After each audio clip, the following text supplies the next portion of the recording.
would like to start by saying thank you to the Foreign Secretary, the Middle East Minister, the British Embassy in Tel Aviv and the British Consulate for their continued support. Madam Deputy Speaker, it has been a challenging few days. What happened to myself and the MP for Early and Woodley has been unprecedented.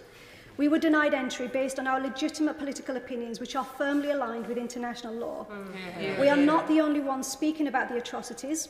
We are not the only ones calling for change. No. We are not the only ones saying that the current actions of the Israeli government must change. Indeed, many Israeli people and charities themselves in Israel are also calling for change.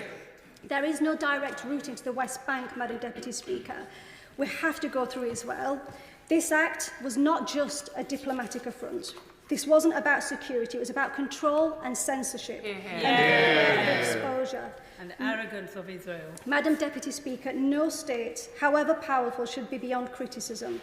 I desperately want to see a two-state solution. I desperately want to see peace, and I hope the Minister will be able to work with his counterparts in Israel to prevent this happening again, so that we can continue to act in good faith to shed light on what is happening. I join my honourable friend, the member for Sheffield Central, in the thanks that she's given to the Minister and to the Foreign Office. Since arriving home yesterday, I've been inundated with support from MPs, hundreds of whom have written to me personally to express their solidarity. This outpouring of support has come from all parts of the House. It has united us as British parliamentarians who stand together against this unprecedented treatment of our fellow MPs. And since I came to this place, the war in Gaza and the violence in the West Bank has remained one of the top issues my constituents write to me about. Residents have shared with me their longing for peace, and it was on their behalf that I joined this delegation. As a former journalist, I understand deeply the significance of bearing witness. I also understand the risks it entails. Many Palestinian journalists have paid this price with their lives.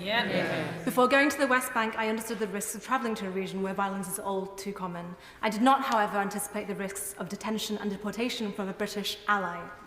Now, as an MP, it is the honour of my life to bear witness on behalf of my constituents. My only regret is that I was not able to do so on this trip. So far in this Parliament, the conflict in Gaza has been referenced over 1,000 times by British MPs, and I have made 5 of those references in this chamber.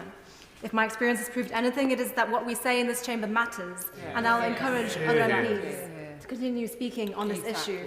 People around the world are listening to us. Our voice is powerful, and we must continue to use it without fear or favour. And that is why I asked the Minister, what can he do to ensure that future delegations going to the West Bank, including those who are about to depart this weekend, can do so without having to censor the remarks in Parliament?